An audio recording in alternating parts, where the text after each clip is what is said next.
conversation you guys just had. Um, and so I guess I'm filling in for my colleague Cynthia Fernandez today to swear in new board members. That's exciting. We have one, and why don't we officially call the meeting to order? And as the first order of business, if you would swear in our newest member, Liz Burdick, that would be great. Okay, Liz, is that you? That is me. Okay. So let me pull up my script here. This is my first time doing it, so be gentle. So it's always a good sign when I'm the nervous one, right? So I need you to raise your right hand. And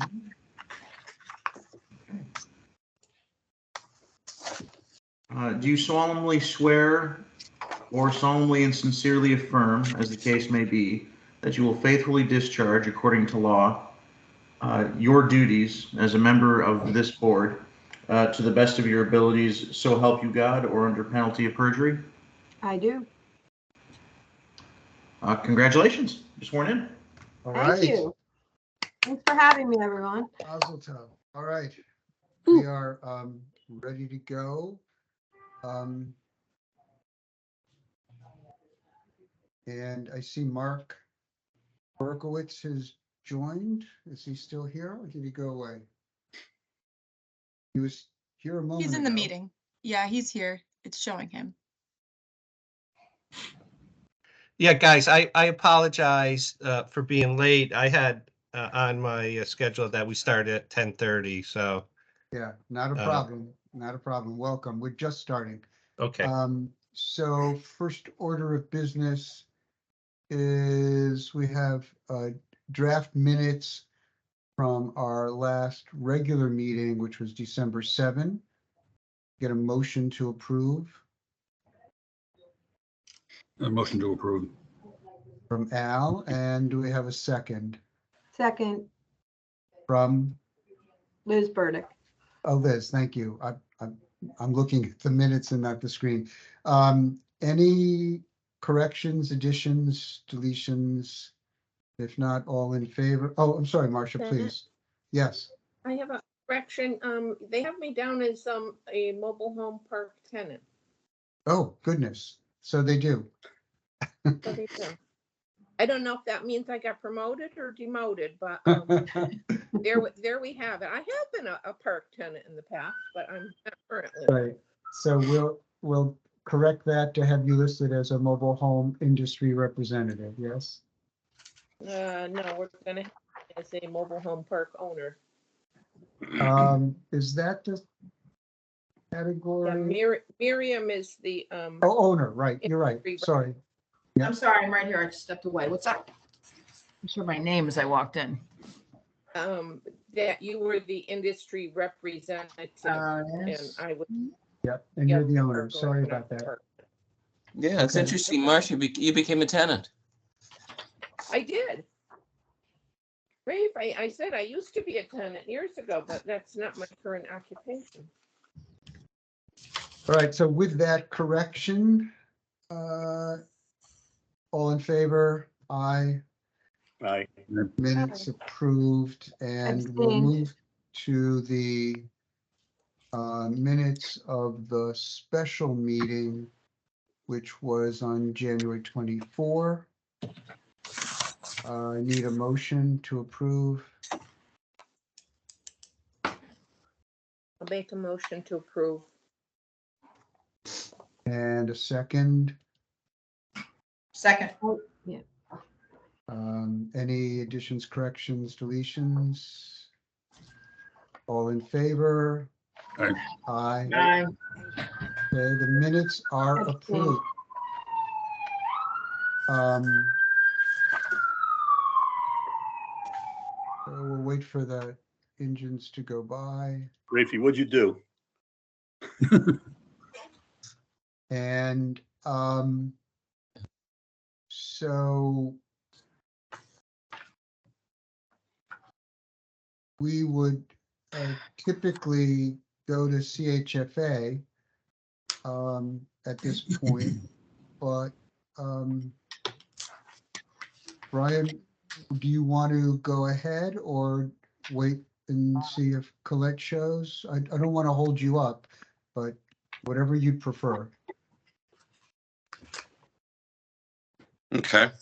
Well, Colette said she's wrapping up a meeting. She'll be coming soon. I wonder if she also thought it was 10:30. I can give you an update on just the production that we've measured. So last time I joined was 3 months ago. I was brand new to this, and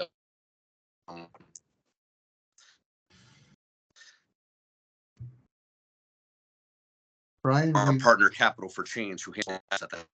Brian, I'm now, sorry, we lost you basically for a in the last moment. 2 years, since March of 2021, there have been 58 applications for the purchase program. Can you hear me? Yeah, you're going kind of in and out. You guys a can hear bit. me, right? I am. Okay, I think you're all right Okay. now. So, all right. So we've received 58 applications that we've worked with Capital for Change regarding the purchase program. Of those, 11 have been successfully closed in the last 2 years, and there's a 12th one that's pending closing this month. What else? On the refi side of things, there have been 15 applications in the last 24 months, 5 of which have successfully closed. And with regards to our outreach with My Home CT, where we've helped distressed homeowners, there have been 37 total applications. Thankfully, 16 have funded successfully with an average commitment of $16,300. I mean, without getting into great details, it does seem like more of these applications are non-mortgage expenses, i.e. taxes and stuff of that nature, other liens. 5 applications are still in process. 9 were deemed ineligible. 6 were withdrawn for various reasons, and 1 was denied and referred to our loss mitigation team. But that's the data they were able to forward to us for this meeting regarding their My Home CT volume as well as the refi and purchase volume. Nice. Can I just ask you I'm sorry. to repeat the statistics again on the purchase? Sure. The You got it. 58 applications was in over a 2-year period, and how many were approved? Correct, for the purchase program. Yeah. How many were And approved? of that, 11 successfully closed, and a 12th is pending closing this month. So that strikes me as a particularly low rate of approval, and I'm wondering if you have any insight as to why that's like a fourth successfully. Yeah, no, that's absolutely a low pull-through ratio. I did email the director and asked her if she could elaborate as to why the pull-through is lower, if she's seeing trends of maybe people who aren't qualifying with regards to debt ratio or credit scores. I'd be curious to know like how many of the applicants are being denied based on that. So as soon as I have that information, I'll be happy to forward it to you.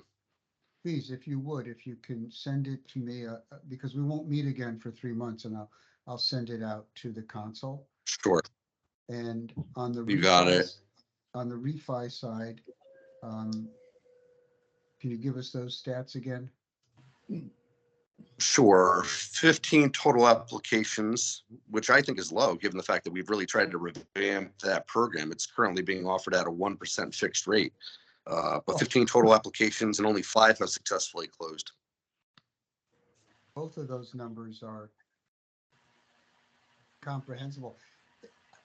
I'd love a piece of that action at 1% fixed. That's Right. unbelievable today. Brian, It is. Brian, this is Dave Delory. After the last meeting, I did speak to a couple of residents here where I live in Southington that were interested in refinancing. Okay. But I don't remember the numbers, but I believe they were just above or below the threshold for the existing loan. I think there was a brief discussion last time about how often Chaffa adjusts those rates to might get more people, in a position to qualify for these monies. As a matter of fact, I'm looking at one of the residents walking down the street right now from my window. Oh, wow. Okay. And I think her interest rate was just a bit too low to qualify for your program. Yes. We do, I believe the prerequisite is you have to have a current rate that's above 6, I want to say. I believe that's true. And then you have to have at least 20% equity stake in your property. So the loan to value ratio has to be 80% or less. Yeah, So those are hurdles. Yeah, that sounds right. And she didn't qualify. She did look into it. I gave her the link. So I don't know. I don't know how many people are in a similar situation to her. And I'd also be interested in knowing how many of the refis were older homes, the ones that have closed, older homes versus something, say, back in the 80s or 90s, and whether that could be part of the issue. Yeah, the appraisal value, sure. That's an interesting point to bring up about the rate qualifying. I wonder if that's something that they would maybe reconsider and lower the rate on. You know, maybe a lot of people are in that pocket where they have a rate of 5 something and maybe they're just missing that 6%. Yeah, you know, I'll get back to her. When the program was launched, that was a discussion item, and I think my recollection is that CHFA said once they had some experience, they might reevaluate it, and perhaps that this would be an appropriate time. That said, 15 applicants for free money. Brian, I'll go back and talk to this lady and find out exactly what the parameters were and why she couldn't qualify. And if you don't mind, I'll email it to you. Absolutely. Okay, because I don't know this. I can't remember the specifics. This has been right after the last meeting I talked to her, and I don't remember what they were. Still, 15 applicants. There's something wrong here. And it's certainly not for lack of trying on the part of CHFA. And I wonder if either, the resident representatives or park owner folks have some idea as to why. I expected people knocking down the doors at CHFA for this, given what we know have been much higher finance rates that folks had to pay. And I'm dumbfounded. And let me ask a question. How does this information actually get out to potential residents? Because maybe they're just not aware of the program.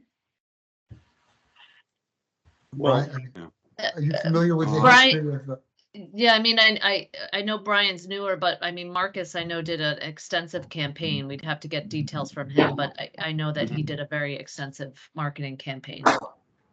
Yeah, Marcus, including mailings, he's one of all the marketing research teams. So I know in the past they've done postcards, they've done flyers. They've given flyers to the management at the different parks, and we did an event at Foxwoods. I know it was for basically the mobile home people in the industry. We've tried to spread the word as much as possible. Our website obviously has tons of information. But I can ask Marcus the last time we did the postcards directly to the residents. Yeah. Okay, Bennett. as far as a Excuse me postcard one goes, second. I just want to, while we're on this, Nancy, I know you worked with Marcus as well to get the word out through park owners. Can you just remind us of what that was like? Well, as Brian said, he was a guest at our annual meeting and spoke there, and they've been in our quarterly newsletter every time since the program started. And I believe, at least in the Sun communities in Southington, it's been posted. I don't know if it's been done every time, but I've seen it posted a couple times. Now, part of the problem is a lot of these communities, I only know Sun. A lot of these communities, I don't know that they have any kind of a monthly or quarterly newsletter, and they don't have associations. So that could be, a lot of people don't have email. So there is a problem distributing flyers or newsletters physically. That could be part of the problem, but I've had questions about this myself, and notified people, hey, you might be able to qualify. And it's like, it goes over their heads. So I don't know how to solve the problem. I know that, Chaffa did the mass mailing based on the assessor's addresses a couple of years ago. I don't know if it would be appropriate to try that again. That could probably cost money, but that's the only thing I can think of. Well, just on my part of it, I've been in Sure. the system for a long time and I've never seen a postcard come to my house or any of my neighbors get one. So I'm just, and Riders has been around for a long time. Okay. Rafi, go ahead, please. You're muted, Rafe. Sorry. When I raised my hand, it was further back, and there, I just didn't hear there were like 3 categories that the CHFA was describing, and I didn't hear or understand what the third one was. And I just wanted to ask. The third one, that was the My Home CT. That's money that was, provided by the federal government with regards to COVID relief. So those that have experienced financial hardships that are homeowners due to COVID, we've been able to help them out. There have been 37 total applications, of which 16 were funded successfully. But these are The average 37 is a from, little- 37 from mobile home parks? Yes, these are all numbers pertinent to mobile homeowners. Mobile homes. Exactly. And so that the response ratio on that has been about 50%. You said 37 and 16 were approved? Correct. So 37 applications for My Home CT, 16 successfully have funded. 5 more are still in process, so they've still got a chance to hopefully get approved. 9 were deemed ineligible, 6 opted to withdraw, and 1 was redirected to loss mitigation, probably because their hardship wasn't COVID related, but we do have EMAP as well. So Okay, we're trying and to help. for the other 2 categories, you're going to get us data on reasons why they didn't the ones that did not complete, why they didn't complete. Yeah, so I did email the director of Capital for Change. She just provided me these numbers.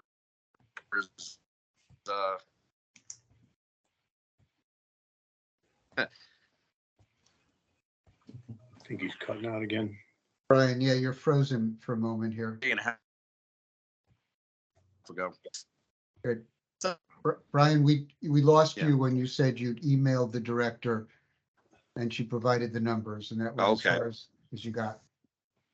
Right. So that was a day and a half ago when she finally got me the figures. I had been asking for them significantly prior to that. And when I got the figures, I responded asking her for reasons that we can, I could bring back to you guys as to why the pull-through ratio has been lower, whether it's credit score, whether it's debt to income ratio, whatnot, assets. And I'm still waiting for that response. So I'm going to forward her response and any data that helps explain the pull-through ratio to Bennett as soon as I get it, so he can then distribute it to everybody on the call. Great, thank you. Brian, you mentioned a program that was non-COVID related. I don't know if the situation I'd like to know more about that program. We have a resident here whose home, a tree fell on her home back in around Christmas time in that big storm, poked a hole through the roof and poked a hole through the floor, the inside floor. So the community came out immediately, removed the tree and put a tarp over the roof, and it's still that situation. I was in a community meeting this morning before this meeting.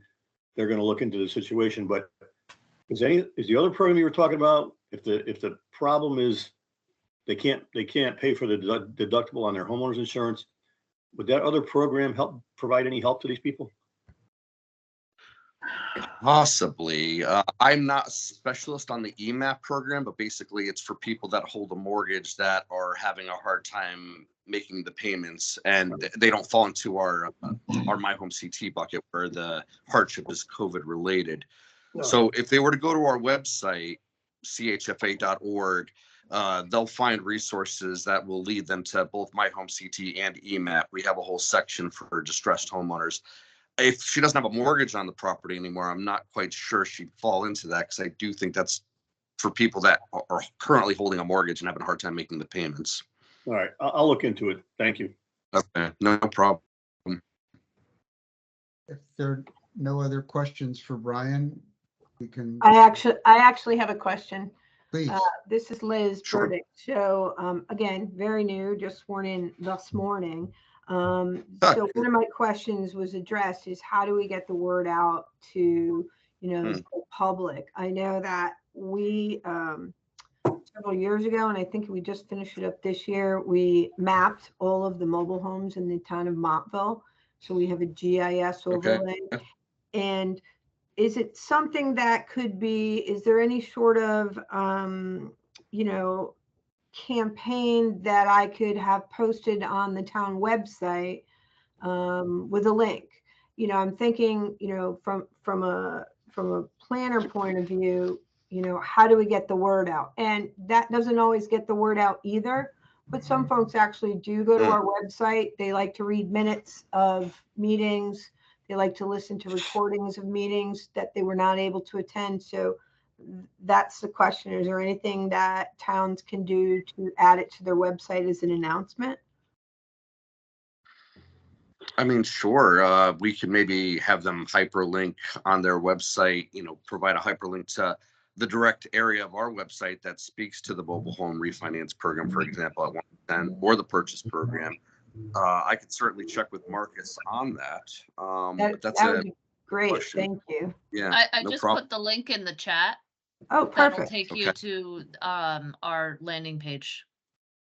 I'm wondering, since Liz suggested it, if Marcus might be willing to reach out to the other towns that have mobile home parks and suggest that they do the same thing. Sure. And the other thing is the regional planning agencies might be a good start as well. And those regional planning agencies often a lot of grants and whatnot through the state of Connecticut go through the councils of governments for the various areas of the state, and that might be a good one. They get it. They're going to say, hey, all of you planners in my region, take a look at this, or something. So that's just a thought from a land use perspective and trying to get the word out there to folks. I'd like to weigh in on this, Liz. This is Dave Delory. I have experience working in my park, and I also have had some experience in working in one of the parks in your town. I can't remember the name of it right now, but it was a situation where trees were falling and septic systems. It was an older park, and anyways, I know a lot of people in these parks. A, either don't have internet access, or B, if they have internet access in a computer, they're intimidated by the process of even sending email. And the way that was gotten around when Chaffa first started the program was to send a postcard, even though Al didn't get one. I don't remember if I got one either, but anyway, send a postcard to the billing address for the tax collector has. And I know that would cost the town money, but that's another option for people if you want to reach people, if you want to reach everybody. Yeah, and certainly there are, at least in my department, there is some budget money, not a lot, for different projects. So that's, something that, I'd be willing to take on if it, didn't exceed our budget. I'm not sure how much, mailings cost these days, but I agree with you that not everyone has internet. That's why I said this may not be the solution, but it might be a start for those who have internet. Liz, we're approaching property tax season. What's the possibility that the tax collector could add an insert to the bills for mobile home owners? I don't know, but that's a great idea, and I'll find out today. If that's feasible, there's ample time to work it out. I know it's auto-generated, so there'd have to be some programming involved, but that would solve the problem of people not having internet facility. Great idea. Thank you. Well, the department, CHFA has been absolutely marvelous in soliciting suggestions and carrying out a really robust campaign, and I know they want this program to succeed, so. If I can just say one thing here, it's Miriam.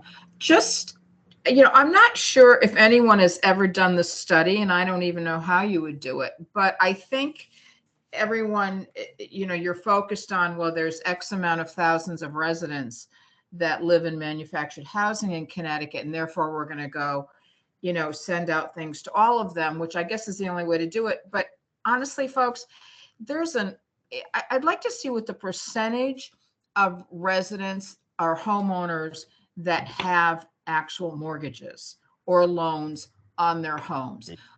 Please understand that, especially in the older parks, we're talking about a home that is 30, 40 years old, and they don't have loans or mortgages on them. Their payment on their housing is their lot rent. I'm not saying that's everywhere, and certainly the newer homes. There's also a large faction of people who downsize, who sell their homes, and they buy with cash. I mean, this is what I'm seeing. I have a property in Mystic right now, in which we've been bringing in new homes over the past year. And I think we've sold, I don't know, maybe 5 or 6 over the past year. We're going to continue doing them. I think 1 person out of 6 actually, and they were first-time home buyers and are went out and are getting a loan. But a great number of people do not have mortgages, at least in my properties. I'm going to speak, if maybe some of the other park owners can speak to this, but I think if you're using the number of, there's 20,000 residents, therefore our percentages should be this as a return, it may not be an accurate number. I think that's a good point. I agree with that. But it seems to me that when you're talking the tiny numbers we have now, if there were only 5,000 mortgages out there, this would be disproportionately low. If there were only 3,000, this would be disproportionately I'm not low. saying don't disband the effort to get the word out, but I'm just saying Yeah. you have to be somewhat realistic. They're not. I hear you. But I also think that the home purchase program is a different story. You're going to have, with the exception of those people who are downsizing, I suspect you're going to have a much higher percentage of mortgages on new purchase, new residents. Right. You said the older homes, they paid them off 30 years ago. Right. That obviously isn't relevant. That's for the refi, but the other program on the purchase program, that's not a factor. So. Well, it is. Yeah, that's not there. I think Marcia is, or Miriam is at least partially correct. There are significant numbers of people who are downsizing into newer mobile homes that pay cash. However, I know one right diagonally across the street from me who did take advantage of the purchase of a new mobile home, and he's got a loan through CHFA. So it does happen.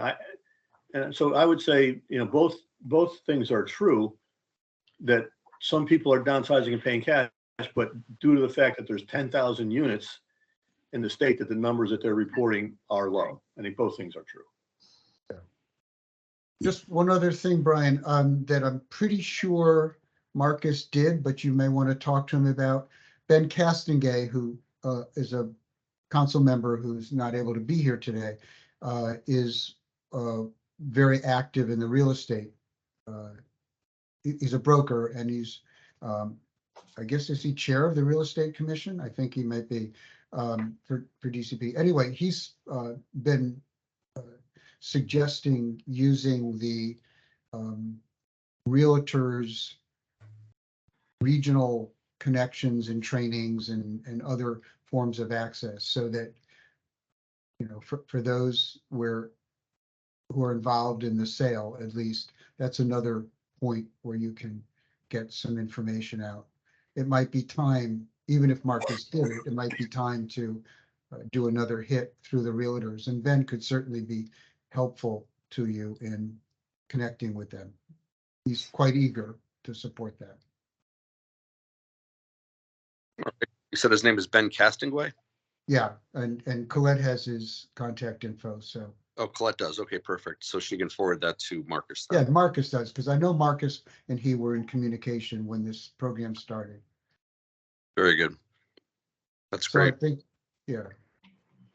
Okay, so we have other folks waiting from the department. If there are no more questions for Brian, thank you very much. We hope you'll be able to join us as a regular basis 4 times a year. And in the interim, please do send me any additional information you get so I can pass it on. Yeah, I certainly, like I said, I'm very eager to know the feedback as to why the pull through is a bit low on both the purchase and refi. So I'll forward the information to you as soon as I get it from Capital for Change, and then you can share it with the group. Thanks, Benny. I appreciate you guys inviting me. Thank you so much, and feel free to leave if you need to, but you're welcome to stay. Thank you. Thank you. Thank you. Thank you, everyone. Pam, thank you for being so patient. Sorry we're a little late reaching you. Can you give us the report from your perspective? Sure. This is Pamela Brown, Director of Investigations. I believe all of you should have a copy of the report. Let me just pull back up because I was on something else. I was reviewing them as I was looking at them while we were waiting. So you can see here that we have closed a few cases this month. Most of the resolution notes are here. I don't know that if you have any questions on any particular case, I will try to answer them. On the other end, we are actively conducting site inspections, which we now have to complete all of the parks by the year's end versus doing them all upon renewal. So that's a great relief, especially given that I have, 2 part-time staff members doing this. So they have other jobs besides the mobile home parks, but. Right. So Pam, if you wouldn't mind speaking to that, your new schedule for inspections and how that's going? Sure, it's going well. We had one person out for a while, but he's back, and we're dividing up territories. So they dedicate at least at minimum 2 days a week in getting this done. It's not a simple process. As you know, some of the communities are as big as really huge subdivisions, so they have to go through, get out of their cars, walk. We're back at doing the legwork now. During COVID, we were trying to do most of the inspections to reduce encounters with residents at a distance and from the vehicle. But now they're out walking and getting things back to where they were prior to COVID. So at least 2 days a week, but if more, it depends on the park size. They might have to go back to that park more than once, but we're on target and we're getting things done. And is there a priority for the order in which you do the parks? Sometimes the parks are, if we have a complaint that they're out there and investigating the complaint, they will do the inspection at the same time. So if they're on site, we have a complaint, they should be out there inspecting at the same time they are investigating that complaint. Okay, otherwise then it's just up to the inspector to come up with an efficient way to reach everybody? Yes, so I've divided up the territories and there's a list that they know what's in their territory. And if they happen to decide, they want to do New London County for the day, again, they're out there, they're doing as many as they possibly can for the day. Some are small, so they can do more than one. They try to do more than one a day, but if there's a really huge one, they're going to dedicate that one that day to that particular park. Okay, and thank you for that. And I noticed that although 4 cases were closed, we're going to have we have reports from legal on 2 of them, so I want to ask you about those. One of them is a septic issue that looks like it was addressed, and the other was damage to a home caused by a falling tree. Am I have that right? Yes, and I think this one, let us see, I think that's, gotta read this one. Because think this may have been closed in error that with Janita. We had another, yes, she did. We had, this file was entered still on our real estate board, but it was assigned to the real estate unit. So that's real estate sales. So there's another one that is being opened or has been opened so that is properly entered into our system to address this case. So it is open, but under a different number.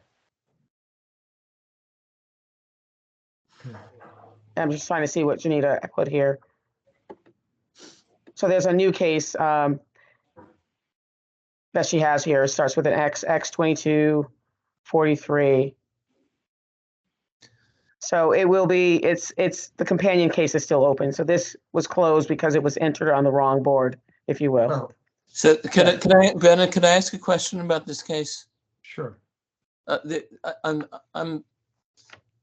I may be crossing over between different cases, but there was some discussion, at least in one of the files, about what the limits were of the power of DCP. And That's not it. That's the legal okay, one. no, well, but the question is about this case, but it's about that issue. So here's the situation. As I read the complaint, tree falls down.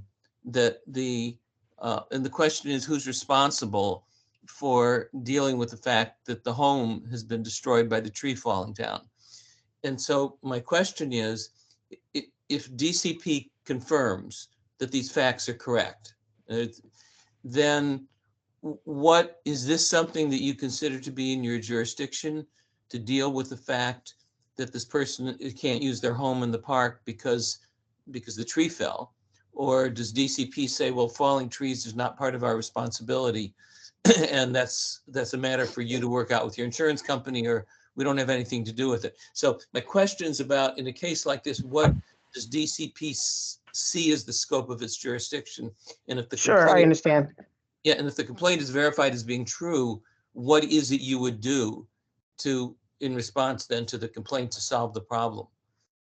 So we're looking at not the unit itself. And my understanding, the repairs have been made as noted on the case notes there to the actual unit itself. Our jurisdiction is going to look at overall condition of the trees and the maintenance of the trees in the entire park to make sure that this is just not anomaly. This is just one incident that occurred, that not all these trees have been neglected. And so that's what our jurisdiction would be, what we're out there looking at, the overall condition of the park. So that's what Keith did. He went out and it's in a separate file that he has. But no, the unit itself, that's not ours. And that's all going to be, if it's general liability insurance at the park, if there's, neglect there.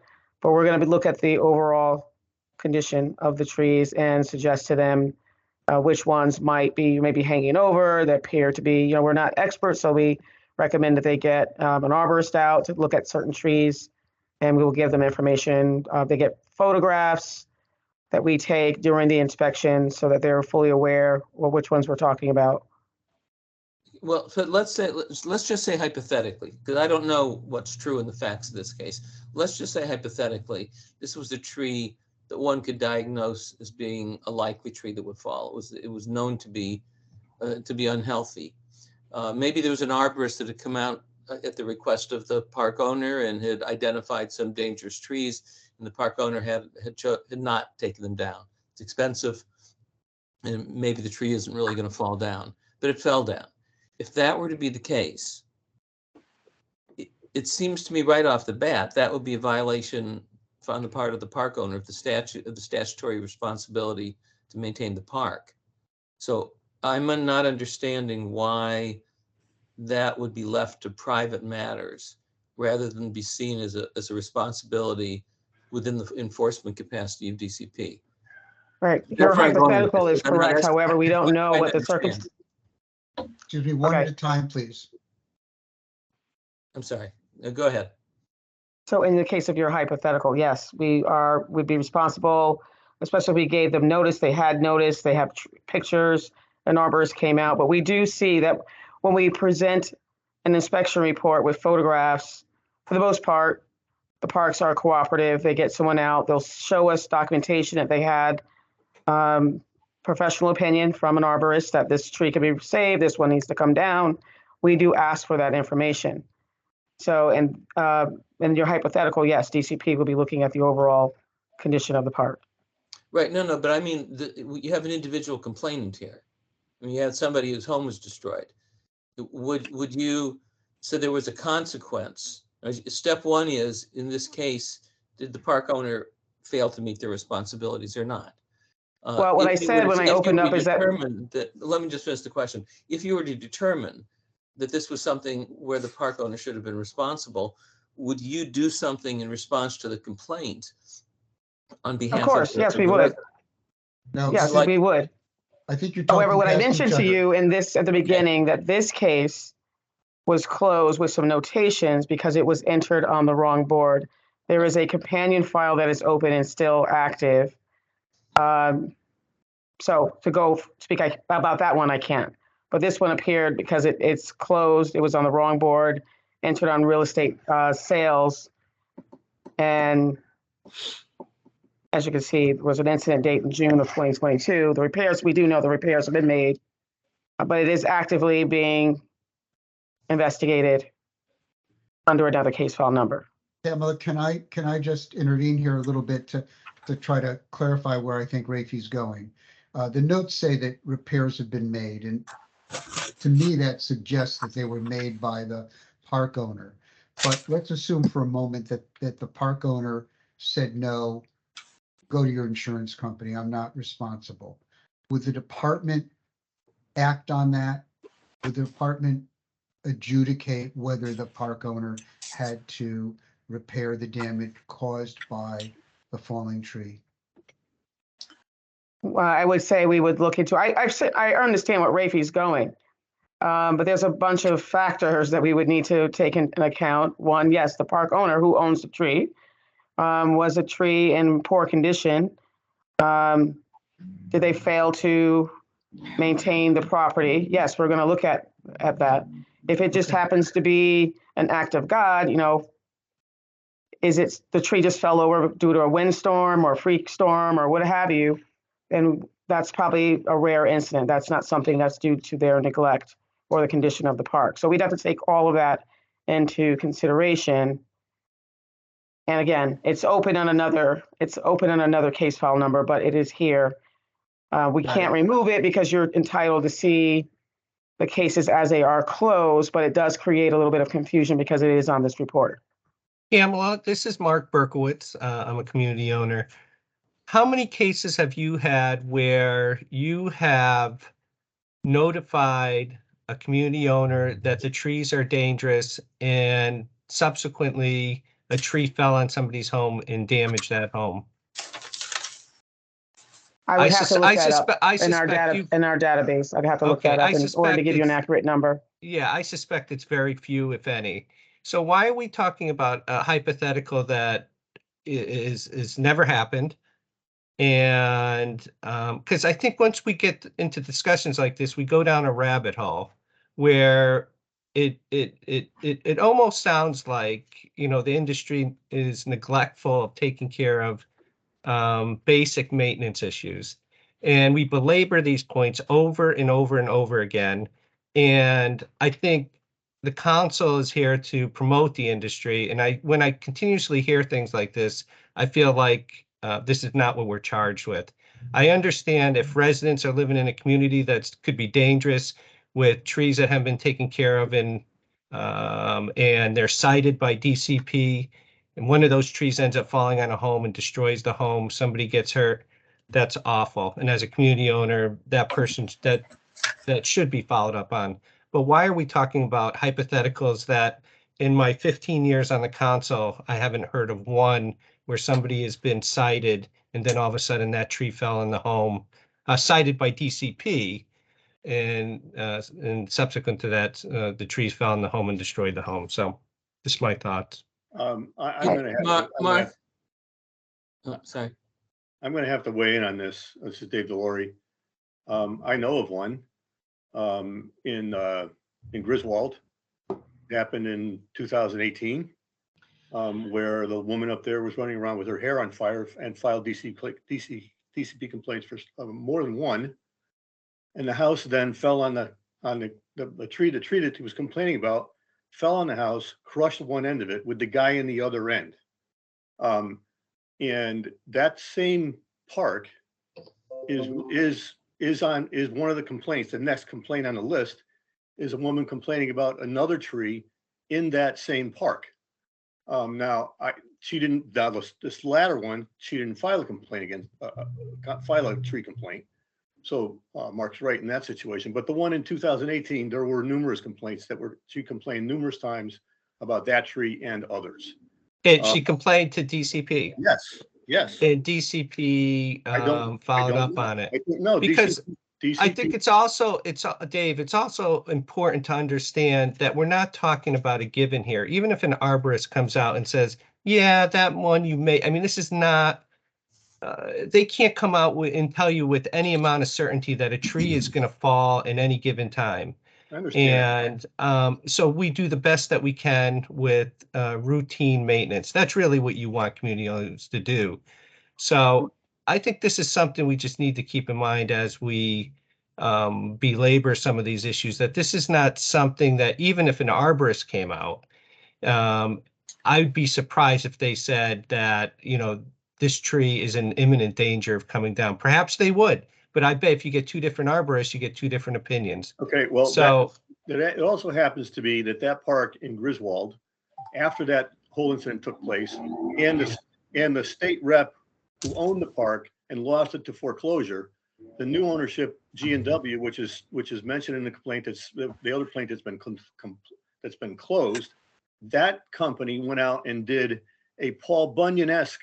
They had a tree study done, and they came out and did a Paul Bunyan-esque job of cutting down many, many trees that were deemed unsafe, subsequent to the one that fell and crushed the house. So that situation by itself kind of counterbalances what you're saying, because I don't know how much Pamela would probably have access to the arborist report that was done, but that new ownership has cut multiple trees, but apparently this lady thinks there's another one. Well, I would just counter that, Dave, by saying, and I again, I hate to belabor these points, but I'll counter that by saying I've gone in my own communities and I've spent thousands or up to tens of thousands of dollars cutting down trees because I'm sick and tired of people, you know, saying that, you know, I don't like this tree, I don't like that tree. So you just go through and you just cut down I mean, then you get some residents complain that they like that tree. That's the reason they bought that lot. I understand, Mark. You're right about that. So, you know, I mean, we could go back and forth on this all day long, and just because someone went in there and cut down a lot of trees, it doesn't mean anything to me other than maybe they're trying to eliminate, you know, future complaints or whatnot, and they had the resources and the tree guy was there to begin with. So, but I just want us to keep things in perspective. Again, we're here to promote the industry, and I'm going to keep on saying that today. Okay, Mark, I need to say something because I'm sorry that I got us started in this direction. I was not, when I raised the issue, it had nothing to do really with the trees. It was just an illustrative example. My question was to DCP, which is, what is the scope of DCP's powers? It wasn't about whether the tree should or shouldn't have been cut down. And that was what I was trying to get a little more information on, because one of the memos that I looked at, kind of, which maybe was not the same issue, concluded by saying whatever that issue was about was not within the scope of DCP.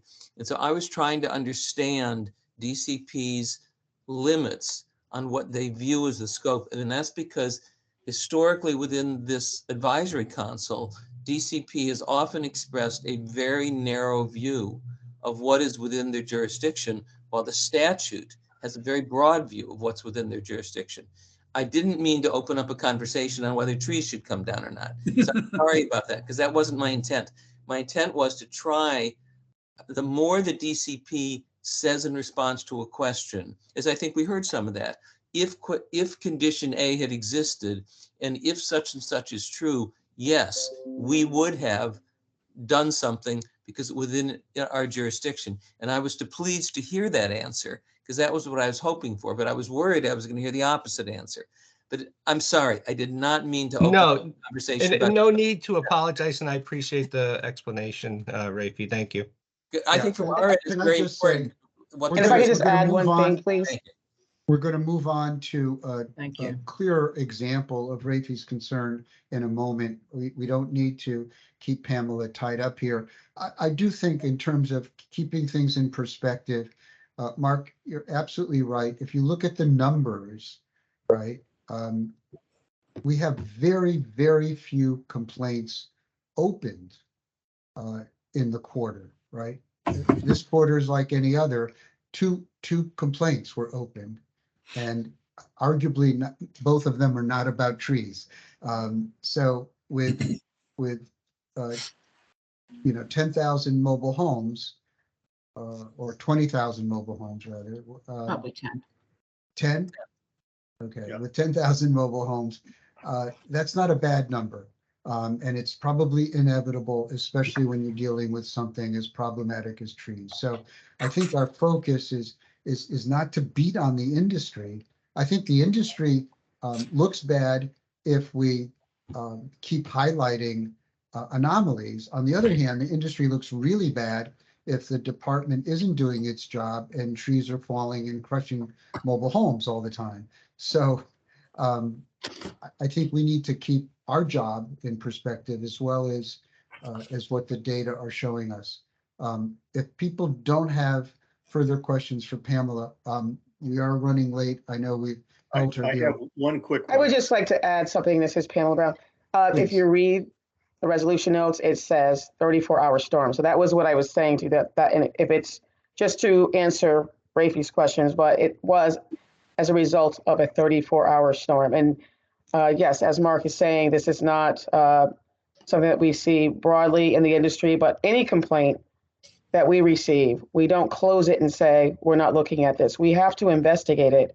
So we do take, if it's in our jurisdiction or not, we're going to find that out by asking questions and following up with the complainant. So I just want to make sure that that is clear. We make sure that we contact everyone that submits a complaint to us. I have one more quick question for you, Pamela. This is Dave Delory. There's another closed complaint from Griswold. The lady alleges problems with the septic system. I happen to know this person, and this is the same home that in 2019 she fell into what's been identified either as a septic system or a dry well, and it's never been really, I guess, satisfactorily determined. In 2019, they had to move the propane tanks because they were so close to this hole. They were afraid the propane tanks were going to fall into it. The lady is still complaining about her septic system. The park owner sent out a septic contractor who said the problem was in her plumbing. Is this on the report? I'm sorry, which number are you referring to? It's 322. It's the one from Griswold. I don't have it in front of me. The complainant's name is Evelyn Rivera and Manny Maximilian's Santana. It's they the last one on the list. I see It's it. Yep. 314. Yeah, so my question is, so there's a dispute about, I guess whether there's a cesspool or a dry well or a real septic system. But I want you to know is that I did find out from her that the clean out when they pump the septic system is underneath the house. And I tried to contact I did contact the health inspector, what's the district out to Uncasville Health District, and they said they were going to try to get me a copy of the as-built.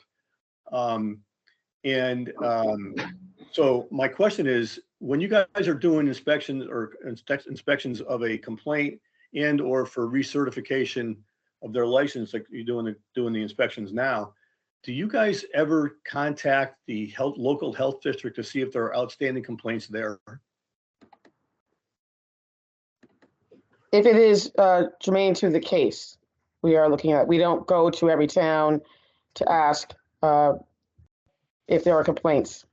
Okay, so that's okay. So that's. If you have supplemental information, by all means, send it to me.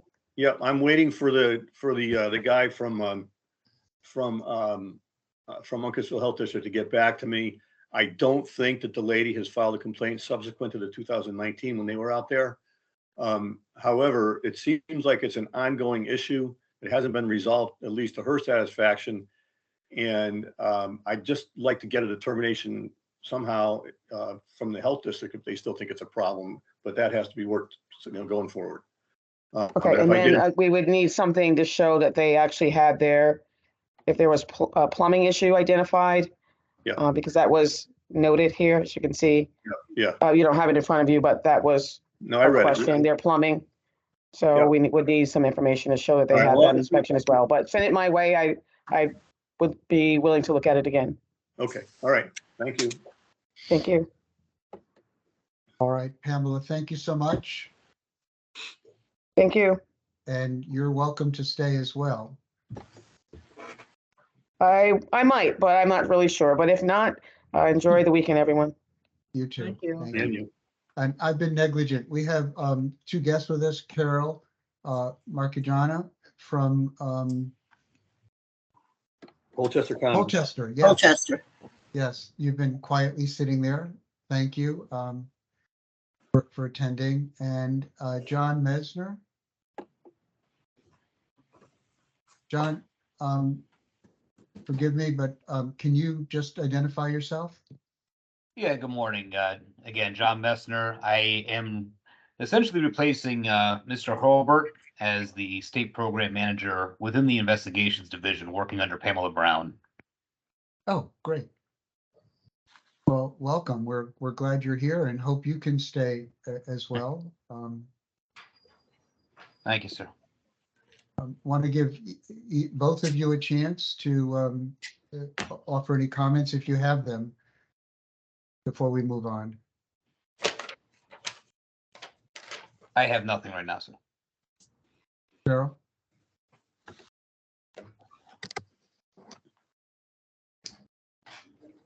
Okay. So the next thing we have are two reports from legal. Cynthia informed me early on that she could not make today. So you have two documents. One is regarding Beechwood and the replacement of a septic system. It looks like the whole system was replaced, so I imagine that's a satisfactory resolution. The other one is the one Rafi was alluding to, which is a quite confusing fact situation. I can't make much sense of it. But the bottom line is the department saying that the resident who was forced to leave her home didn't get the $10,000 in relocation expenses because the home wasn't movable and she moved into some other kind of residence. And the park owner apparently didn't pay the statutory relocation fee. And the department says that's not our problem. And Cynthia's not here to discuss that with us. So Rafi, I told her that I very much wanted to discuss it at the next meeting. I don't know that there's much point in our doing so now, especially given the confusing facts. But if you have any further comments on that, I guess now would be the time. Well, my only comment is that I think it's part of an ongoing issue as to the scope of DCP's authority. Under the statute, as I understand it, it has power to enforce any violations of the chapter, and the relocation rules are part of the chapter.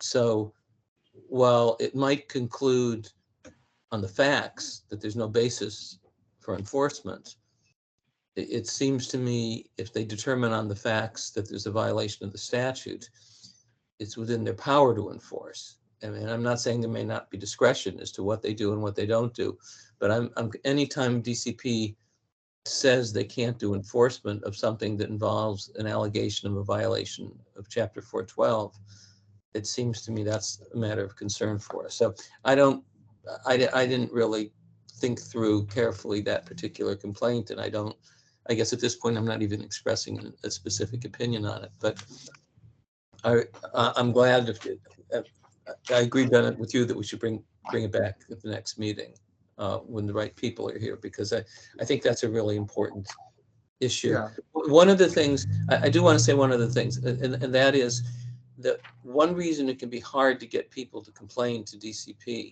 who are having real problems in the park is the feeling that's out there that DCP doesn't actually produce a result for them.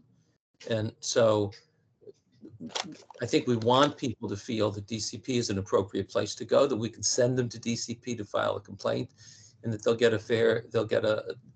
an opportunity to have their views presented. And if in fact there's a violation of the statute, DCP will do something about it. So having that feel out there is really helpful. The DCP is a genuine way of getting a resolution of the issue. But again, I'm not expressing opinion about the particular case because I haven't really thought that through. Thank you, Rafi. I was sort of struck by this as well, and I did want to say that my initial reaction was, it isn't at all clear to me that the relocation provision of the statute is applicable. And we may have missed something in the drafting of that, right? It may be written too narrowly to cover this circumstance. So I would have been, had DCP reached a determination that she's not eligible for relocation assistance, and if you disagree with that, go to court, I would have been much happier than what apparently DCP has said is it's none of our business. So I agree with you that this is something we do need to get some clarification on. Are these the cases from Naugatuck? Hang on. This is the case for Berkeley Place, East Windsor. Okay, all right. I'm sorry, I'm not familiar with it then. Bennett, there's one other aspect of this that, again, that maybe we park this for another time, but, and it goes back to the fact that as to when we are able to hear something about a case. I mean, it's sort of interesting because they closed the file on an application because it was put into the wrong place, but the application spells out the situation. We actually today got to hear about a case that was not yet resolved because it through the accident of it being misfiled and therefore the misfile being closed. But one of the things it illustrates is that when we know what the issue is, separate from what the case is, but what the issue is, we're in a position to offer some advice or guidance on the policy, on the underlying policy issue. And Liz, can I ask you to hold that? We're going to deal with that under new business. Oh, I'm sorry. Okay. As we discussed at the last meeting, I had an offline discussion with the department about this, and I want to give you a report on that. But we have some other more immediate issues to address, and I want to give Marcia a chance to be heard. Bennett, I'm terribly sorry, but I have to leave. I have another appointment, and I just didn't want to drop off the screen. I did have some input on some of the other agenda items, but we just didn't get to them. I maybe could email you them directly. If you would, I want to thank you for volunteering to help us with some of the promotion work. And Marcia, depending on what happens in the rest of the meeting, we hope to be calling on you for that. Okay. Yeah, I did look up some old records. The last time we did the House in the Hill, believe it or not, was in the year 2000, and we held it the first week of April. Obviously, I don't think that's going to happen this year, but it's maybe something we can work towards next year, or there may be some other ideas we can toss around to have something, visual display in not the whole mobile home, but slideshows, things that would show the senators and reps just what a mobile home is and how it's a very affordable form of housing. So Great. anyway, thank you very much for your time, and I'm sorry I have to leave. Thank you. Thank Bye, you. Mark. Thank you. Bye. Bye. Mark Asness has not yet been able to join us. And so let me just see where we are. Right. Hey, I have a quick question. Well, you may better get through the rest of the agenda before I ask. Go ahead. Yeah, if it's not germane, I'd appreciate if you could hold it till after we talk about the next two issues, which are really the critical ones that we want to get out here. We had a special meeting to talk about House on the Hill and promotion of mobile homes.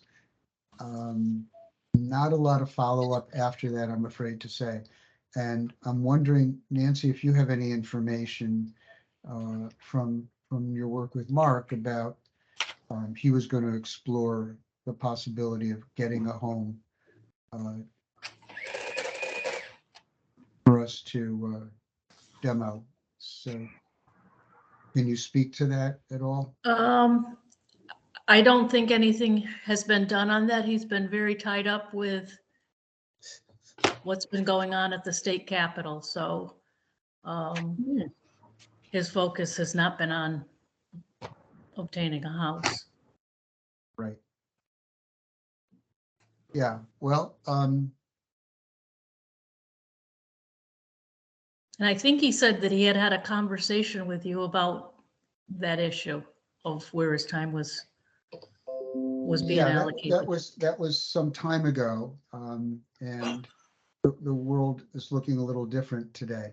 So I was just wondering if that was still the case. I haven't spoken to him in probably 6 weeks. I think there's also an issue of if the house was brought in, they need to have a buyer for it. Someone. Right, right. He said he had to And I'm not find. sure that anybody's had any interest in that either. Right. Understood. If I can just add something, I think that we had our monthly meeting of CMHA yesterday. And, you know, I think what Mark would probably be saying, and I know Mark Berkowitz feels this way, you know, we've been part of this advisory council for many, many years. We've now spent an hour and 15 minutes, you know, and I'm not sure how much we've really gained. I mean, we're kind of rehashing a lot of old stuff.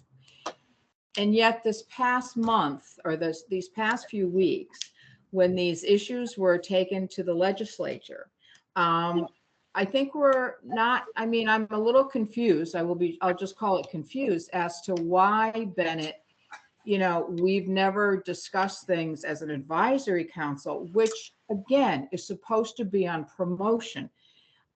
We get tied up in these hour and 15-minute issues.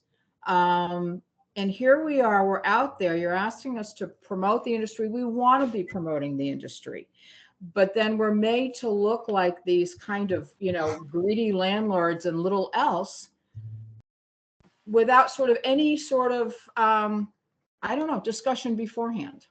So if I could just add to that, Bennett, before you address that, I've been on the council for 15 years, I think since 2008.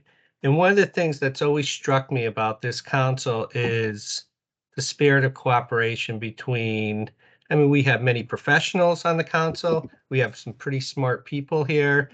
We even have Ivy League folks on the council. And we've always had a spirit of cooperation. I've served on the legislative committee, and I can tell you without exception, the bills that we've worked on pertain to benefiting community owners as well as tenants, without exception. And I know that because we've worked closely with Rafi and Bennett, and it's also exemplified in the fact that I'll never forget that Rafi and Bennett were honored by the Connecticut Manufactured Housing Association a number of years ago because of that spirit of cooperation. Now, going back over the last few months, I think we've lost that. You know, the first line of what the advisory council is supposed to be doing is should be monitoring the implementation of statutes and regulations affecting mobile manufactured homes. And I'm going to take a liberal view of that line and say that, you know, we've discussed, you know, that goes to discussing potential legislation, right? And we have people on our council who propose, we were blindsided, proposed legislation that was never discussed at the council level. Now, I'm not saying that if we discuss this at the council level, we would have some disagreements. We have certain points of view. I think there's some devil in the details. And if then after that meeting, you took that and wanted to turn that into legislation or to continue with that, I have great respect for that. I have great respect for what Rafi does at you know, legal assistance. I have great respect for the fact that, you know, Dave is representing the tenants out there, and he certainly speaks up for them. And I think you would, if you talk to community owners, we have that same respect. That spirit of cooperation certainly is not there. And I would expect more from people that actually serve on the council. When we, you know, when you are bringing in the senator, one of two senators from the state of Connecticut, to look at the industry and to talk about whatever it is, whether it's rents or trees or this or that, I would think the council deserved to know that in advance. We were never notified. We were never notified of a bill for rent control, or rent caps, I should say. We were never notified of that. And again, we're not looking to block it. We didn't even know what was in it. And I think, unfortunately, I think if that bill got passed, the rent caps, that would hurt tenants. And I truly believe that. And I think if we had the discussion at the council level, maybe that's something that would make an impression on the legislation or not. I don't know. But again, we never had that opportunity. And unfortunately, this is the first time in 15 years that I don't feel we have that spirit of cooperation. And it's disappointing. And I don't think we're doing a disservice to the industry we're trying to promote, which is affordable housing, a path to affordable housing for home ownership. This isn't talking about, you know, some people do have a model where they rent to tenants, but this is for home ownership, for people that have lower incomes. What other form of housing is out there for that? So I just wanted, I appreciate everyone listening to me, and you know, I'll sit back and listen. Thank Okay, you, Mark. I have to respond to part of it. So if you go back and look at the chart that was presented, remember the ranked, everybody ranked the concerns that the advisory council should be involved in one of the previous meetings. You remember that? Yes. Everybody remember Yeah. that chart? Yes. Yeah. Okay. One of the things, the lowest ranked idea was, I don't remember exactly how it was phrased, but it was to rein in rent increases. It was the lowest ranked proposal. So it was obviously on the whole advisory council, it was not a priority. And I will point out that as far as legislation that was submitted, the numbers that came out were not what we submitted. And I do think they would have hurt tenants. And as far as the right of first refusal proposal goes, I remember in one of the first meetings, this goes back several years now, I'm not going to mention a name, but it was a new member, and the idea of a right of, I brought up the idea of a right of first refusal, and the quote was something to the effect, why should anybody be able to tell me who I sell my park to? And I remembered that to this day. And this is from someone who operates parks in multiple states with versions of the right of first refusal law, and where tenants have been able to buy their parks because of that right of first refusal law. So the idea that we should that we didn't bring it up is not correct, because the rent control thing was ranked, and it was ranked at the bottom. And I do acknowledge that we brought the right of first refusal forward because it's something that's needed, and is in effect in other jurisdictions all around us. Now, as far as affordable housing goes, I want to go back to I have made it a point in any public testimony that I've made and in my written testimony that the problem we have is not with folks that are in this meeting that are locally connected to the community. I'm sorry Marcia left, because she made it she in her testimony on one of the bills said, the average rent is $4 something. And if you go, even today, the two parks that were complained about the one park was complained about in Griswold, out-of-state corporations bought it. And most of the problems are with out-of-state corporations. And those are the people that are causing the parks to not be a source of affordable housing anymore. And even Jensen's is reasonable compared to some of these other places out of Michigan, out of Las Vegas, out of Florida, that right now there is no way, other than fair rent commissions, which we've also been trying to get established, for residents to have any impact on what their rents are charged, and especially compared to the services they receive. So I agree and I disagree, but it's never been my contention that the problems that are being caused in creating affordability problems for Connecticut mobile owners are anything other than that's what's being created by out-of-state corporations, and I'm not going to shut up about it. No one is asking, Dave, you to be quiet about it. Matter of fact, I think I said in my comments that I respect the fact that you are representing the tenants and working on their behalf. I think it's a strange suggestion to say that we brought up and talked about rent caps under the auspice of promoting the industry, and because it wasn't discussed to your satisfaction, that meant gave you the green light to go ahead, and which you do have the right, I'm not taking that away, to go ahead and promote this legislation. What I'm suggesting is that deserved a conversation in the council. As we are all professionals here, we all have certain expertise, and you started to even discuss it here about these out-of-state folks and whatnot. We might even agree with you in certain circumstances, but the way that it was done, I think it was done not within the spirit of cooperation. It was done selfishly to promote,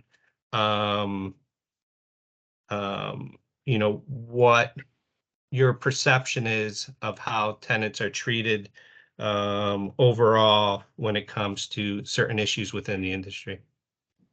Well, we'll have to agree to disagree then. I don't think that a ranking that shows a proposal to try to rein in rent increases it represents anything other than not enough support to get it through the council if it was proposed anyway. But I mean, I'll concede that maybe it should have been discussed, but it was ranked dead last, and we picked the top thing on the list, and I agreed to support it. So I think we should move on from this, and that leads into the question I had before. I wanted to ask before. Here in Southington, there's a proposal for a very large apartment complex that hasn't been approved yet. It's just very controversial. I'm wondering if any of the park owners have any feel for the burden that a mobile home park has on a municipal sewage system versus condominiums or apartment complexes. You guys know anything about that? No. That's the question I had. I think we're going on a different topic here. Yep. Can I suggest, I mean, this is obviously the elephant in the room, and Yeah. I'm glad it's being raised. I do want to say that I initiated the project to set priorities for the promotion of mobile homes in Connecticut long before anybody was talking about rent control or any of the other bills that surfaced during the legislative session. And I did that particularly because I felt the council was already, not spending its time well, and B, not really working together. And I felt a sense of frustration after a mere, and I do remember, by the way, Mark, when your father-in-law awarded those plaques to Rafi and me, that was a mere 30 years ago. You've only been here 15. Rafi and I have been here 40. Very different times. And I felt a sense of frustration that we were really not getting important things done or even discussed. And so I hoped that picking something we could have a very strong consensus about, and in fact, we had unanimity since everybody who answered the survey agreed with these topics, that would give us a way to try to reestablish that connection and work together, harnessing all of the talent and strengths that we have on the council to finally make a difference in Connecticut, because nothing has changed. The count is roughly the same today as it was 40 years ago. And the need is so much greater today than it was 40 years ago. So I have a different sense of frustration, and I'm not trying to avoid a responsibility or criticize anybody.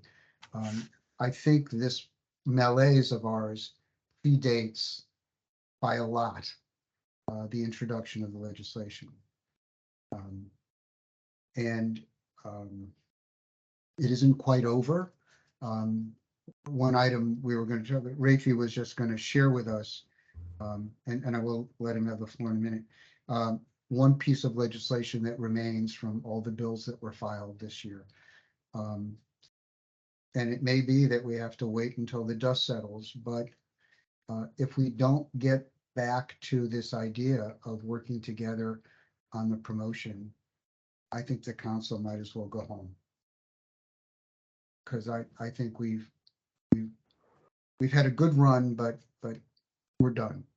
We have little more to contribute. So, Rafe, I'm going to let you speak now, please. Well, I'm not unsympathetic to what Mark says, by the way. I think that I do think, and this sort of in certain ways links up what Mark said with what Dave said, is that I think that the loss of a common thread that has run through all this has been the Jensen Parks and the Jensen family. And I think that their departure from Connecticut has had some maybe unintended impacts on kind of our internal functioning as an advisory council. I mean, I'm sort of in a funny position because I'm not a member of the council and I never have been, but in my mind, I'm totally a member of the council. And I have a feeling Nancy feels the same way about her role. Given where we are now, it seems to me, for example, that it would make sense for us to try and talk together imminently about a bill that it's really the bill that remains, which is one that there actually ought to be consensus on, which is the one on park purchase. And it's not too late for us to use that as a way to see if we can get back together or not. People are obviously free to go their own direction if there's nothing that we agree on or we can't find enough common ground. But in terms of the ability to find common ground, there ought to be a lot more capacity to do that over that issue than say over the issue of rent stabilization, which really kind of, even if there'd been a lot of talk, and I understand Mark saying there should have been talk first, but even if there had been, it's hard to picture that there could have been sort of a consensus reached. But it seems to me on the issue of park purchase, I'm stunned if we can't find consensus on that, because we're surrounded by states that have the law, and we have experience with park purchasing in Connecticut, and we have the incredible situation, finally, after decades of a state agency that's actually willing to finance park purchase. I mean, that's been one of our big complaints for 40 years, is that CHFA never would do anything that would help anybody. And that's been really transformed completely. So my thought is That's a bit rough, Rafi. People are getting sensitive that CHFA hasn't wanted to do anything for anyone for decades. I mean, that's kind of hard to hear. okay. Well, Colette, let me just say this, because the transformation. No, it's fine. No, because this is not about you. This is not. It's the exact opposite about you. I'm not saying it's about me. But I want to say that's a pretty broad statement. Okay, no, but I want to say this, that CHFA, what was Gary's last name? Your past president. Somebody help me with. I don't know. Okay, prior to the last decade, the position of CHFA was essentially anti-mobile home park, and they have opposed virtually everything we tried to do. There's been a radical and complete turnabout in the last decade, and frankly, you're part of that. I was listening for people like me and Bennett to hear someone like Marcus talk about the aggressive way in which CFHA is promoting programs. It's like it's total opposite, and so I actually don't want to apologize for my comment about the past CHFA, but I want to make absolutely clear it has nothing to do with the present CHFA. It's really been totally different, and please don't take it as a criticism of present CHFA.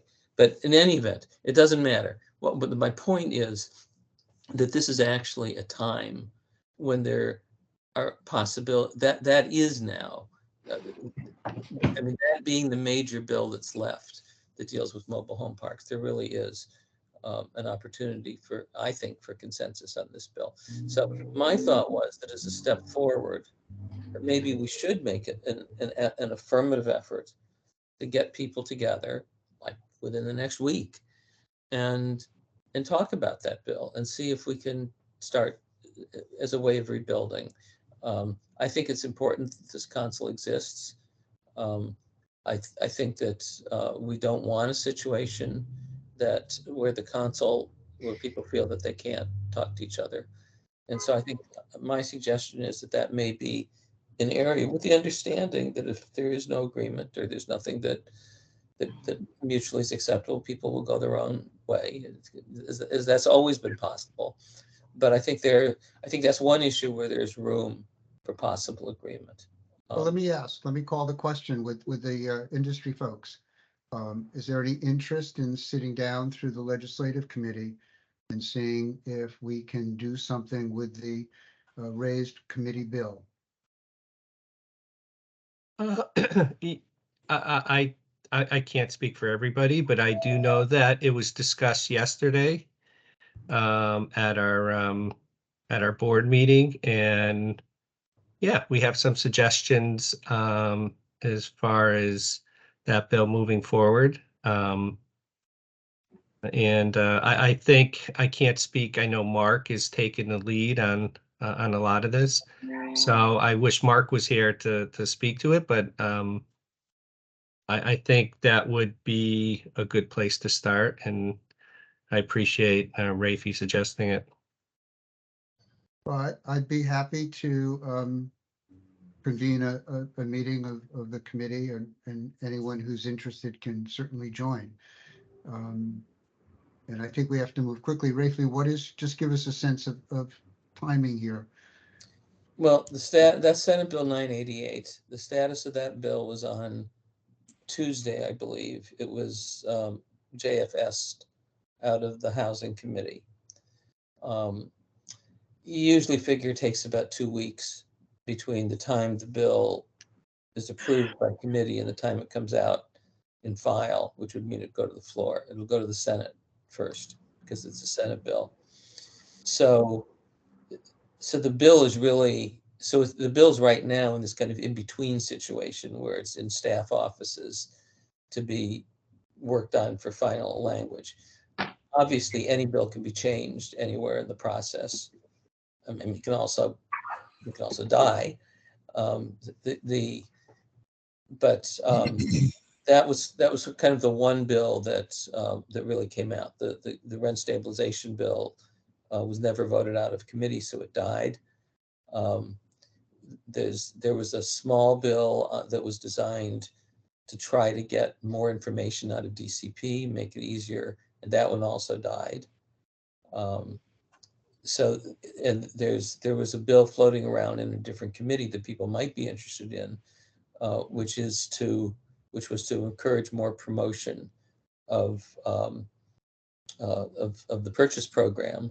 But I think that bill also died. Plus, I don't think that bill's necessary in any event, because I think we're doing everything we can to encourage promotion of the program, and CHFA has extended itself greatly to promote. So I would say that there's like a very kind of a convenient window in the next week and a half or 2 weeks in which the bill is not yet on the floor, but we know that it's still alive. It's not dead, but it's not on the floor. And that's, I think, a window that would make sense for us to open a conversation on and see if we can find any common ground. So yeah, I'm sorry. It's a long way of answering your question, Bennett. So Mark, will you all confer and get back to me and let me know if you folks are willing to sit down next week? Yeah, I'll talk to Nancy and we'll check with some of the other members. I'm interested in participating. Right. Well, obviously it will be, everyone's welcome. But obviously we need the residents and the park owners, especially if there's going to be an agreement, and if we can do that, then we can have an endorsement by the council. And I think since this is not a bill that the department would appear to have any concerns or interest in, I assume it will guarantee that it's passage. In the past, that's been the case. The department has stayed out of our legislation, that anything the council advanced, the department just was neutral on, and got it through. So Bennett, can I have a couple minutes? yeah, please, Al. Okay. I've been on the council obviously for a long time. And I've seen, like Mark says and everything else, some disagreements among people and stuff, and it doesn't seem like either side's going to ever agree. But in the case that was just came up, let's say, as far as a park purchase and the rent increases and stuff, Senator Maroney had got the legislation passed as far as fair rent commissions go, but it was only for cities and towns above a certain population amount, which meant everybody below that still was out there by themselves and wouldn't be looked after. So those people had approached the alliance, and I'm in part of that. I got approached by different people from different parks. Nobody was working for them. I went and Dave went to some hearings for the towns to try and help the residents with their fair rent, and they just got steamrolled over. And then you run into the problem of, like Dave was saying, these outside state investors were coming in and taking over communities, and all of a sudden, in it's at the top of my head, the one in Beacon Falls, they were getting along barely, and then this person comes in and takes over, and he hires the manager to still oversee the park.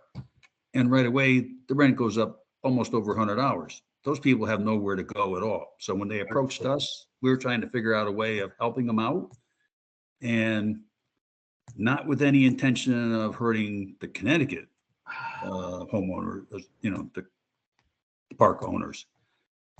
We try to get something working to do something that would help eliminate their problems as far as them not even be able to afford to live in their communities or even not in the town they're living in. So that's when the idea came up as far as trying to maybe put a rent cap on somehow. And then we started talking to like CDI and some other states around us, like you say, that have these procedures already in place. And, it just seemed like it needed to be done to help the situation from the outside investors, not the people in this state. Because I know Mark and, Marion and Marcia and the rest of you guys all had the best intentions of the state. And I never doubted that at all. But unfortunately, it's seeming like it's a steamrolling of thing that's going on because these other outside investors, all they're concerned with is the money that they can rake out of these parks. So, I'm just saying that, to me, that was the incentive to start and try and get things rolling. Thanks, Al. Well, I hope we'll be able to move on from here. I'm hopeful that we'll have a chance to talk together again next week. I'll get an email out to everybody. Miriam, Yeah. what are you thinking? I'm really frustrated. I actually sort of share, Bennett, kind of your feeling. I think there's a general feeling of why are we doing this? I can't, to spend 2 hours and, most of that time is trying to figure out a couple of problems that people have encountered and have gone to DCP. Keep talking about Country Mobile Estates. I mean, it's been years now. And it's frustrating for us. This is, everyone's time here is really valuable if you figured everybody out, and we're just kind of rehashing. I don't think when that list came out from you, Bennett, of, gee, I think it was with all good intentions, prioritize, here's some things, let's prioritize. So, and my understanding was when I read that, so that these are topics that could be discussed at an advisory council meeting. Okay, not Exactly. so that, and that's how I answered it.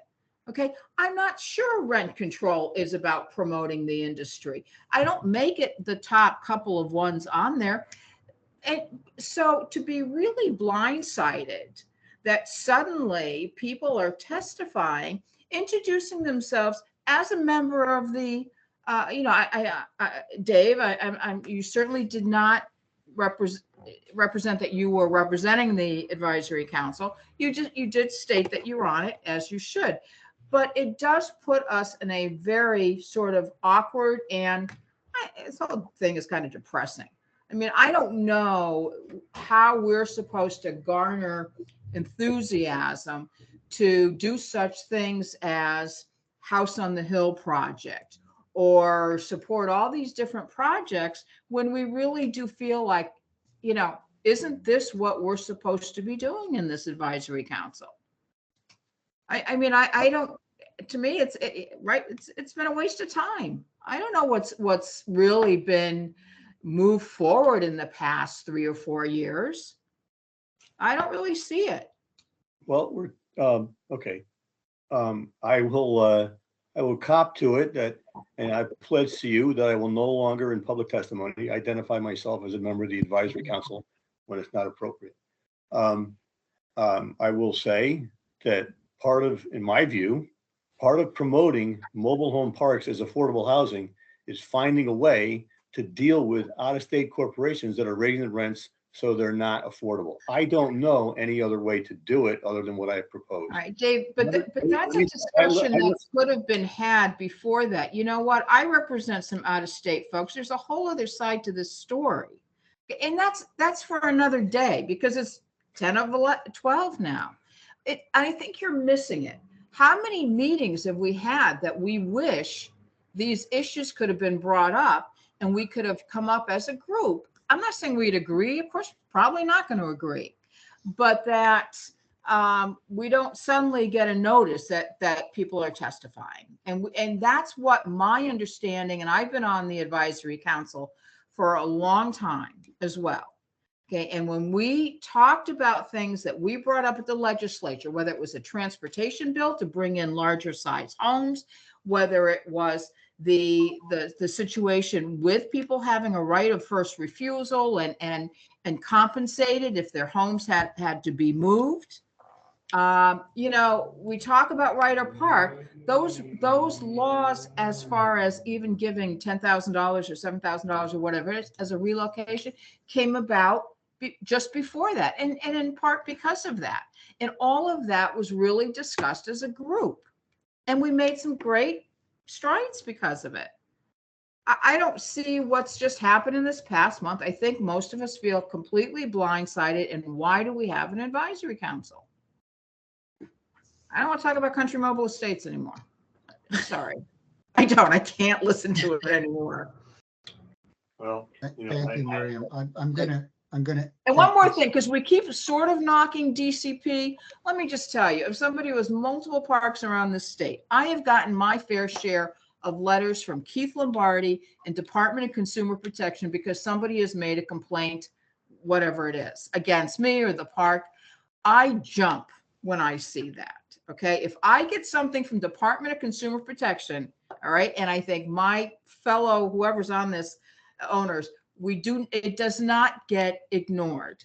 Okay, so whether they have the legal right at the end of the day to fine us or put us out of business, I don't know. Okay, no one's ever taken obviously that extent, but trust me, we get something from a complaint that is filed to Department of Consumer Protection by one of our residents, gets immediately sent to us, and we need to respond within typically 10 days. And I sure as hell do.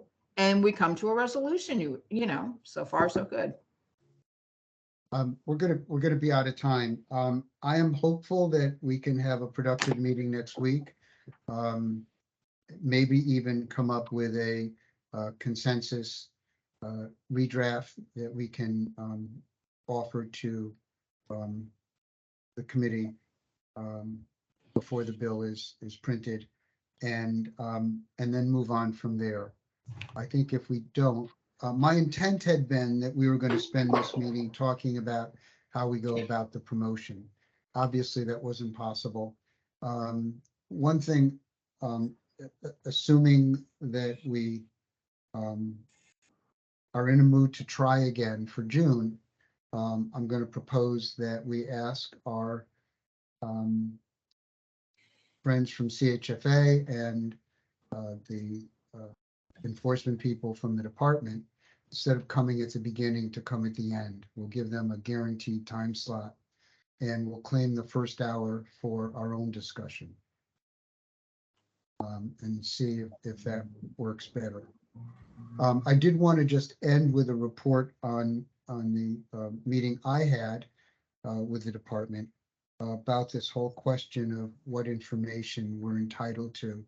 And this was independent of the bill that was introduced. This was before there was a bill introduced. And the department's position has always been that they have this exemption under the Unfair Trade Practices Act. Yes, thank you. CUTPA, to keep everything related to a CUTPA investigation confidential until the case is resolved. And their view is that anything under mobile homes is automatically part of a CUTPA investigation, which I think is a way overbroad reading of the statute. But in any event, they are hell-bent on maintaining the confidentiality of those records. And my discussion with them was whether there was any room to, and obviously they're afraid that any concession they make to us would then undermine that exemption in other aspects of CUTPA. We're minute. We don't even exist in the CUTPA world. So it's sort of ironic that that's what's causing us not to get useful information. is there a way that we can restructure the reporting so that we get topic information without getting anything that is considered personally identifying or compromising? Because at the investigation stage, we don't need that. For us to fulfill our duty, to understand just what's happening out there, right? In terms of what are the hot issues, what are old issues that are resurfacing, how broad are they? Are they confined to a single park? Are they just a one-off, or are we seeing a trend? We can't do any of that until way after the fact, and way after the fact can sometimes be a year. And so is there a way for us to come up with some sort of, I don't know, taxonomy where we can get sort of classifications and get some substantive information about the nature of a complaint and how many different parks it's in, and if this is a recurring issue. And I think that would largely serve our purpose. It wouldn't serve all purposes that everybody on the council wants, but it would be a hell of a lot better than what we have now. And there was no commitment from the department on this other than go ahead and propose something and we'll take a look at it. So that was more openness than I've had expressed in the last 5 years that we've been going around on this topic. So I would like in June, I said I'd get back to them, but we couldn't do it this session because we were preoccupied with our promotion efforts. So obviously that didn't happen either. But I would like to use some time in the June meeting to just see if we can come up with something. And maybe I'll try to draft something as a discussion point. Yeah, Colette says she's got to go. I understand we are 3 minutes or so until we run out of time. Thank you, Colette. And like Rafi, I just want to make it clear that we have nothing but admiration for the current administration in CHFA. But I personally dealt with prior administrations, and I can tell you Rafi was absolutely correct in his categorization. It was frustrating and humiliating to be dealt with that way. So, and we are delighted to have you and your colleagues working with us now. So in the last 2 minutes, anybody have anything else to say? I have one question. It seems the meeting is being conducted in a different format than Zoom now. This is the official state platform, and that's the way it's going to be. We have no control over it. Because it seems like the connection is not quite what it used to be. I don't know if that's on this end or on the I don't know where that's coming from. I'm not having any issues. I'm not either, Dave, and I've had terrible problems with Team. One thing I would say to you is try downloading the Teams app. They have a new version. I used to do this for business, and I had a hell of a time with my federal client. I could use all other platforms except Teams, but there is a new version out, and see if you can find that and see if it makes a difference. All right, well, I'll do that, but I mean, I've heard people cutting in and out and talking, they can't be heard throughout the meeting. Yeah, I suspect that's coming from their end. Okay. I think that's their connectivity issue and not Teams. You don't need the Teams app in order to be able to click the link, but if you have it, it might make life easier. All right. Maybe it'll make my camera work. Yeah, and for Carol and Nancy and Rafi, you heard I have raised the issue with the department about you're getting notices directly. Right.